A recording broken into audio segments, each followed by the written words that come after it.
आशु कार्यालय में कुछ युवाओं ने आशु का दामन थामा और 22 जून को आशु पार्टी ने एक बलिदान दिवस के रूप में मनाने का संकल्प लिया है और मीडिया से बात करते हुए ने क्या बोला सुनिए। पार्टी कार्यालय में आज के इस प्रेस संवाददाता सम्मेलन में हमारे बीच उपस्थित पार्टी के केंद्रीय उपाध्यक्ष हसन अंसारी, साथ में उपस्थित थे पार्टी के झारखंड आंदोलनकारी नेता प्रवीण प्रभाकर जी, पार्टी के केंद्रीय महासचिव हसन अंसारी जी, राजेंद्र मेहता जी, झारखंड आंदोलनकारी और जुझारू नेता दीपक महतो जी, पार्टी के युवा तुर्क नेता संजय मेहता जी, पार्टी के प्रवक्ता देवाशीष जी। मुख्य रूप से आज प्रेस वार्ता आयोजित करने के पीछे जो मकसद है, 22 जून को बलिदान दिवस रांची के खेलगांव स्थित हरिवंश टाना भगत इंडोर स्टेडियम में आयोजित किया गया है। 22 जून हमारे लिए इसलिए महत्वपूर्ण है कि आंदोलन के दरमियान या आंदोलन के बाद 22 जून को हम लोग शहीदों को याद करते थे, झारखंड आंदोलनकारियों को याद करते हुए झारखंड के लिए लड़ने के लिए संघर्ष का ऐलान भी करते हैं और संकल्प भी लेते हैं। ये हमारे लिए अति महत्वपूर्ण दिन। इस बार पूरे प्रदेश का एक जगह कार्यक्रम करने का निर्णय लिया गया। इससे पहले हम लोग जिला स्तर पर भी करते थे, विधानसभा स्तर पर भी करते थे, लेकिन सामूहिक रूप से विधानसभा इलेक्शंस के बाद पार्टी ने ये तय किया कि कार्यकर्ताओं को और ज़्यादा धारदार बनाना, संगठन को सशक्त करने के लिए एक जगह पर कार्यक्रम आयोजित किया जाए बलिदान दिवस के रूप में। बलिदान दिवस के एक दिन को 21 तारीख को हम लोग पूरे प्रदेश के सभी जिला और विधानसभा स्तर पर जो झारखंड आंदोलनकारी रहे हैं, सक्रिय भूमिका निभाए हैं झारखंड आंदोलन में, उन तमाम लोगों को सम्मानित करने का निर्णय लिया है। पार्टी जिला स्तर पर सबको सम्मानित करेंगे और झारखंड आंदोलन के विषयों को, झारखंड आंदोलन के संदर्भ में इतिहास का बोध लोगों को कराएंगे। बलिदान दिवस के अवसर पर हम निश्चित तौर पर संघर्ष के इतिहास को और वर्तमान जो झारखंड चल रहा है इस दशा को और एक नई दिशा ढूंढने का यह निर्णय लेंगे। 22 तारीख को हम भावी कार्यक्रम की घोषणा करेंगे। इसकी तैयारी को लेके पूरे प्रदेश में प्रमंडल वाइज जितने प्रभारी बनाए गए हैं, सभी प्रभारियों को जिम्मेदारी दी गई कि आप अपने अपने प्रमंडल में जाकर के जिला के प्रभारियों के साथ संयुक्त बैठक करके उस क्षेत्र के केंद्रीय समिति के सदस्य, जिला के पदाधिकारी और प्रखंड और पंचायत के पदाधिकारियों के बीच एक समन्वय स्थापित करके इस कार्यक्रम में यह सुनिश्चित करना है कि पंचायत तक के कार्यकर्ता भाग ले सके। हम लोगों ने ये स्पष्ट किया है कि इस कार्यक्रम में सभी अनुषंगीय इकाई, महिला समिति, बुद्धिजीवी मंच, छात्र विंग, युवा संघ, मजदूर, किसान, जितने भी अनुषंगीय इकाई हैं, सभी अनुषंगीय इकाई के पदाधिकारी, चाहे वो केंद्रीय स्तर के हो, जिला स्तर के हो या प्रखंड स्तर के हो, अपने स्तर से संगठनिक रूप से सक्रियता के साथ इस कार्यक्रम में भागीदारी लेंगे।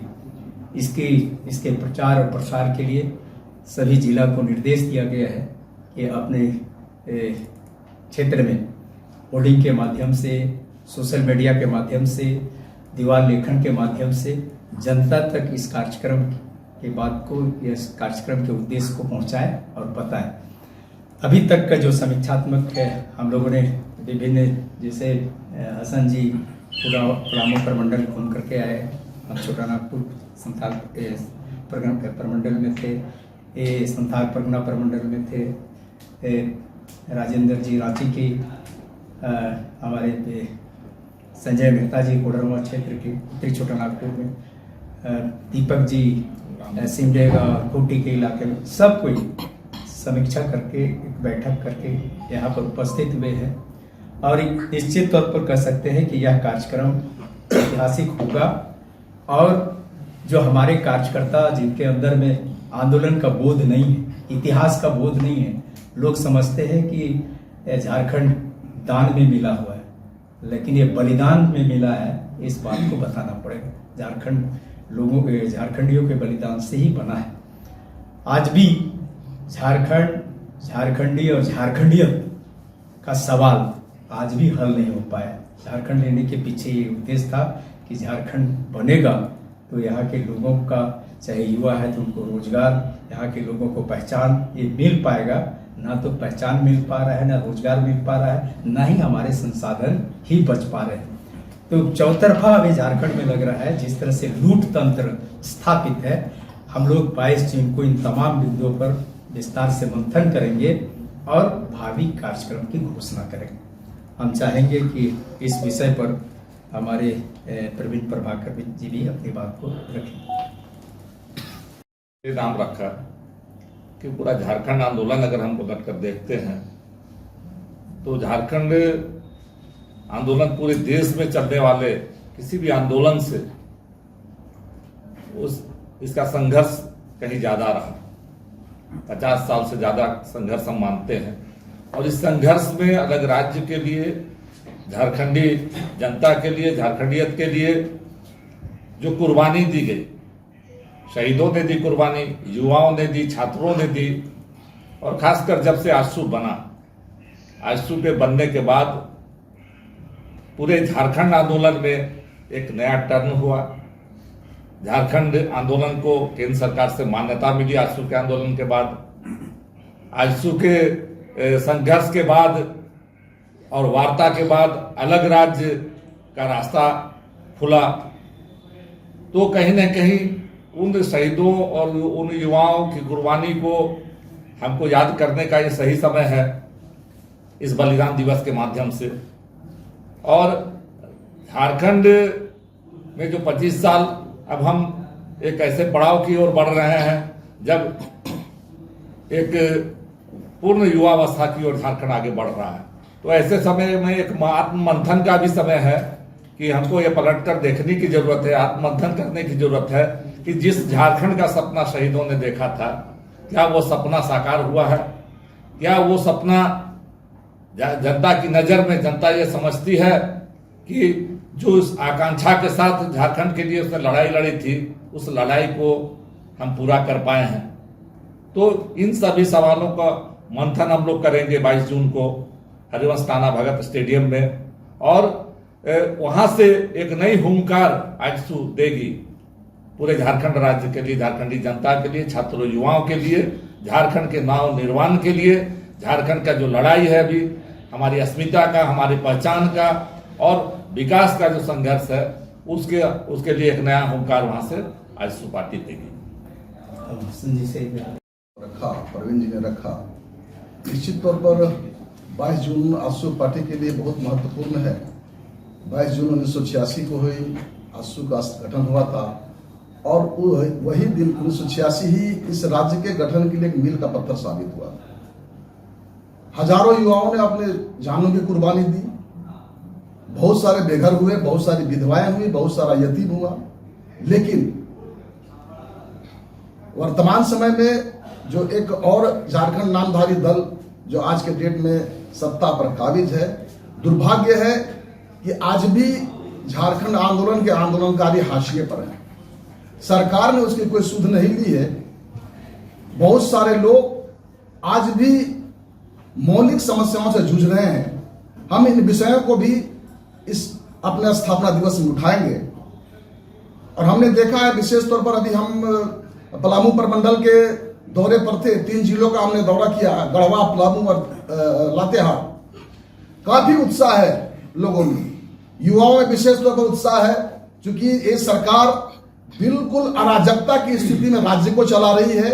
लॉ एंड ऑर्डर का मामला जो है, रोजगार का मामला जो है, अब यहाँ के युवा पुनः एक बार आंदोलन के लिए तैयार है 22 जून का 2025 हम निश्चित तौर पर अपने युवाओं में, आजसू के कार्यकर्ताओं में नया जोश भरने का प्रयास करेंगे और हम इस राज्य के नवनिर्माण के लिए पुनः प्रयास करेंगे। धन्यवाद। अलग राज्य का गठन नहीं होता। झामुमो द्वारा झारखंड आंदोलन को जो डिरेल्ड किया गया था, उसे सही पटरी मिलाकर आजसू ने मंजिल तक पहुंचाकर अलग राज्य के गठन का मार्ग प्रशस्त किया और अलग राज्य के लेकर ये साबित कर दिया कि आज झारखंड के नौजवानों में वो ताकत है। हम अवसरवादी की राजनीति नहीं करते हैं, हम दलाली की राजनीति नहीं करते हैं। झारखंड के नौजवानों ने मुकाम तक पहुंचा कर के झारखंड के लोगों को एक स्वाभिमान और सशक्त अलग राज्य पेश करने का काम किया। ये आजसू को नौजवानों ने किया। बस मैं इतना ही कहना चाहता हूँ। आज जो हमारे झारखंड में जो सरकार बनी है, अवसरवादियों की सरकार है, झारखंड को बेचने वालों की सरकार है। इसी का पुनः झारखंड के नवनिर्माण के लिए इस बलिदान दिवस में आजसू के नौजवान फिर पुनः संकल्प लेंगे और झारखंड का नवनिर्माण करेंगे। जय हिंद, जय झारखंड। सरकार बना लेना मात्र मापदंड नहीं है। सरकार क्यों बना है, इसको यदि एहसास नहीं करा पाए तो उस जनादेश का भी मतलब नहीं निकलता है। वर्तमान में अब झारखंडी कौन है ये भी तय नहीं कर पाए। जो झारखंड के संवेदनशील विषय हैं, इन तमाम संवेदनशील विषयों को उलझाने का काम इस सरकार में इन लोगों ने किया है, सुलझाने का काम नहीं किया है। भले जनादेश मिला है, हम कहते हैं कि जनादेश का हम सम्मान भी करते हैं और उम्मीद करते हैं कि जो विषय हैं उनको हल करें, लेकिन ये तो विषय को लटकाना, मुद्दों को अटकाना इनका मुख्य ये रहा है। और 22 जून को आजसू पार्टी अपना स्थापना दिवस, बलिदान दिवस के तौर पर मनाने जा रही है और इस तारीख को मुख्यतः झारखंड के सभी प्रखंडों में जो हमारी कमेटियां हैं, 264 प्रखंड हैं हमारे, उन सभी प्रखंड से प्रखंड कमेटी के पदाधिकारी, केंद्रीय पदाधिकारी, जिला स्तर के पदाधिकारी सम्मिलित होंगे और 22 जून को हम लोग एक ये संकल्प भी लेने वाले हैं कि आने वाले वक्त में जो आजसू पार्टी ने 6 महीने का वक्त दिया था सरकार को, उसके बाद आगे की रणनीति क्या होगी उसकी भी घोषणा वहां पर होगी। किन मुद्दों पर हम लोग लड़ाई लड़ेंगे, झारखंडियत की लड़ाई कैसे आगे बढ़ेगी और जिस तरीके से झारखंड के अंदर अभी देखा गया है, हमारे नेता कह रहे थे कि लॉ एंड ऑर्डर की स्थिति खराब है, जिन मूल भावनाओं पर ये सरकार बनी थी, झारखंडी भावनाओं पर बनी थी, उसको पूरा नहीं कर पा रही है। और आप साफ तौर पर देख रहे हो कि झारखंड में इस वक्त जो हमारे डीजीपी हैं वो कहीं की एक्सटेंशन पीरियड पे हैं और उनका कहीं की पद की वैधता पर सवाल खड़ा हुआ है। तो इस तरह की स्थिति झारखंड के अंदर है और बहुत सारे ऐसे सवाल हैं। रोजगार का मसला है, अभी स्थानीय नीति का मसला आ रहा था, झारखंडियत का मसला आ रहा था, झारखंडी पहचान का मसला आ रहा था। तो 22 जून को झारखंडी जनमानस और झारखंड को बनाने में अपनी भूमिका जिस तरीके से आजसू पार्टी ने सुनिश्चित की थी और आजसू पार्टी के और आजसू के कार्यकर्ताओं ने जिस तरीके से अपना बलिदान दिया था, उस स्वर्णिम इतिहास को याद करते हुए, उस बलिदान को याद करते हुए, अपने पुरखों को याद करते हुए हम आने वाले भविष्य की कार्य योजना तैयार करेंगे और अपने इसी बलिदान की पृष्ठभूमि को अपना आदर्श मानते हुए आजसू पार्टी आने वाले भविष्य में झारखंड की राजनीति पर अपना रास्ता तय करेगी। लेकिन एक बात यहाँ पर स्पष्ट हम करना चाहते हैं कि झारखंड की राजनीति में आजसू की भूमिका को जिस तरीके से भी आप लोग मीडिया के साथियों ने कहा कि ये मुद्दा बहुत घिसा पिटा हो गया, लेकिन मुझे लगता है कि आने वाली पीढ़ी को यह जानने का बहुत जरूरत है, उसको ये जानने की आवश्यकता है कि ये राज्य आखिर मिला कैसे। जो चेहरे आपको यहाँ पे दिखाई पड़ रहे हैं, चाहे वो दीपक महतो जी हों, चाहे राजेंद्र मेहता जी हों, चाहे देवशरण भगत जी हों, चाहे प्रवीण प्रभाकर जी हों, चाहे हसन अंसारी जी हों, और सबकी भूमिका अपने अपने तरीके से झारखंड निर्माण में रही है और आजसू में रही है और इन लोगों का एक बहुत बड़ा संघर्ष रहा है कि ये झारखंड राज्य मिला है। तो मैं ये कहना चाहता हूँ राज्य के नौजवानों से भी कि आजसू एकमात्र ऐसी पार्टी है जो झारखंड में नेतृत्व क्षमता को विकसित करती है, जो झारखंडियत के लिए लड़ती है और जिसने झारखंड को बनाने का सपना देखा था और झारखंड को बनाया था। तो 22 जून को Harivansh Tana Bhagat stadium, indoor stadium जो खेलगांव में है, वहां पर आजसू के तमाम कार्यकर्ता एकत्रित होने वाले हैं और स्थापना दिवस के दिन हम लोग झारखंड और झारखंडियत की बात करेंगे और आने वाले भविष्य की कार्य योजनाओं पर हम लोग विचार विमर्श करेंगे और भविष्य का एजेंडा उस दिन तैयार होगा। शुक्रिया। से ही अलग होकर के झारखंड बनाए हैं। मुख्य रूप से हम झारखंड को ही फोकस करके राजनीति करते हैं, झारखंडी विषयों पर ही फोकस करते हैं, लेकिन बिहार में भी हमारे बहुत सारे हिस्से हैं, जो इलाका है, जो झारखंडी मानसिकता के लोग हैं। वो चाहते हैं कि आजसू पार्टी यहाँ से प्रतिनिधि थे, चुनाव लड़े। हम उन लोगों की बात को नजरअंदाज भी नहीं करना चाहते हैं। उन लोगों का प्रस्ताव आएगा तो निश्चित तौर पर हम विचार करेंगे। कितने सीटों पर लड़ेंगे लगभग? कहाँ का पहले प्रस्ताव आने दीजिए। कहाँ कहाँ कहाँ मजबूत है? हमने पहले ही कहा मजबूत जो इलाका है जहाँ झारखंडी मानसिकता के लोग हैं, जमुई है, चकाई है, उधर का इलाका जितना है, बांका, जमुई, चकाई। बांका है, इधर औरंगाबाद तरफ भी लोग कहते हैं कि सर इधर भी आइए।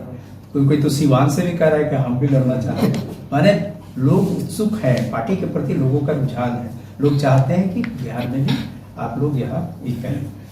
तो क्या लड़ने का इरादा है? हमने कहा कि प्रस्ताव आने दीजिए, हमारी टीम बनेगी, उधर एक सर्वे करेगा, निश्चित चुनाव लड़ना और चुनाव जीतना है। यह चुनाव केवल उपस्थित होने के लिए नहीं, बल्कि हम चाहेंगे कि शानदार तरीके से आगे बढ़ सकें।